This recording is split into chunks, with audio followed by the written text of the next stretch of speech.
Hi guys, so Shane Brennan, Chief Executive Officer of the Cold Chain Federation, along with other representatives from logistics and haulage, were invited to present evidence at the Transport Committee. Now Shane described how over the last year his sector, the cold chain sector, had built up a great deal of know-how when it comes to dealing with the impact of Brexit. But he raised a potentially concerning point here. What about EU businesses? How are they going to adapt, especially from the 1st of January 2022. Now, the original question was what his sector would like to hear from Lord Frost as he negotiates with the European Union. Shane, right off the bat, explains that this isn't a negotiation, but an implementation. Anyway, let's hear what he had to say. This is probably a semantic point, but I don't think we're actually technically negotiating about this anymore. The rules are agreed. We have an agreement. It's about the operational collaboration around how those rules are interpreted.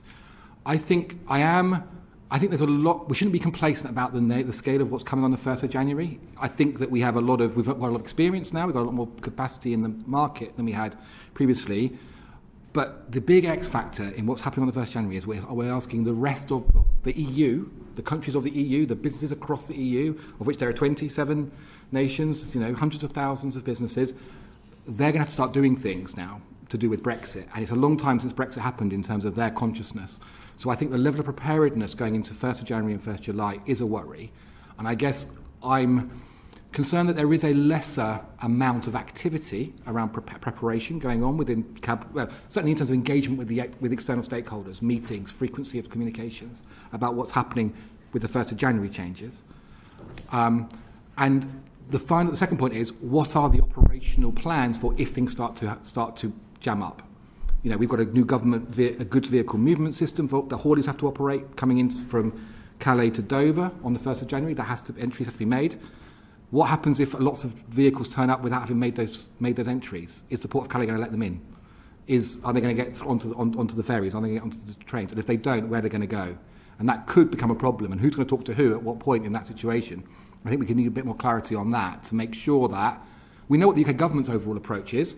Flow, prioritise flow, and we'll deal with the lack of preparedness once the goods are through. That isn't generally the approach of the authorities and the port operators on the European side.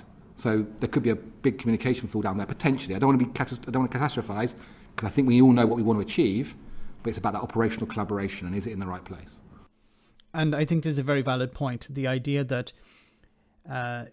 businesses in the EU have done some preparation for Brexit, but I can imagine there could be some small businesses that have no preparation whatsoever, and you could potentially have goods arriving from, I don't know, a business in the south of France arriving in Calais, and then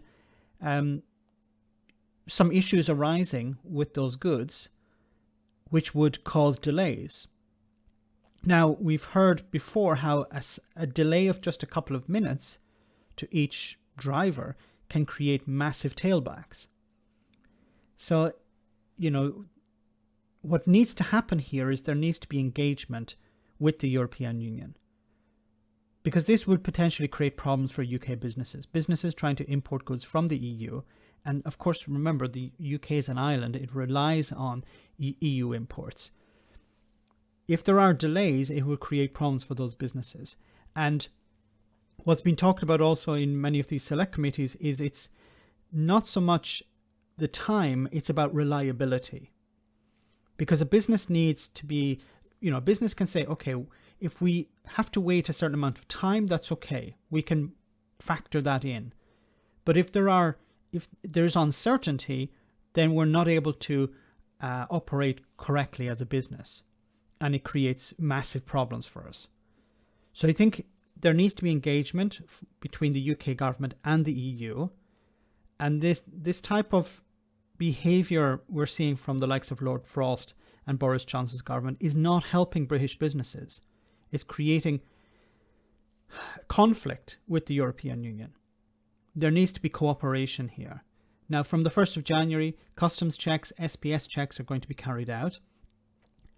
And it's going to potentially be chaotic. I'm concerned about this, and I think businesses in the UK are deeply concerned. The only people who don't seem to be concerned about any of this is Brexiteers and the likes of Lord Frost.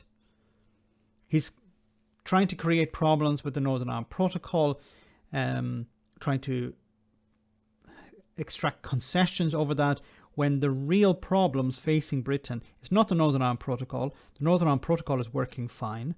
The problems are the checks coming in on the 1st of January, which will create problems unless there is collaboration between the two sides. So as he said here, yes, the UK government prioritised flow. That may not be the case on the European side. Let me know in the comment section, guys, what you think about all of this. As always, your comments are greatly appreciated.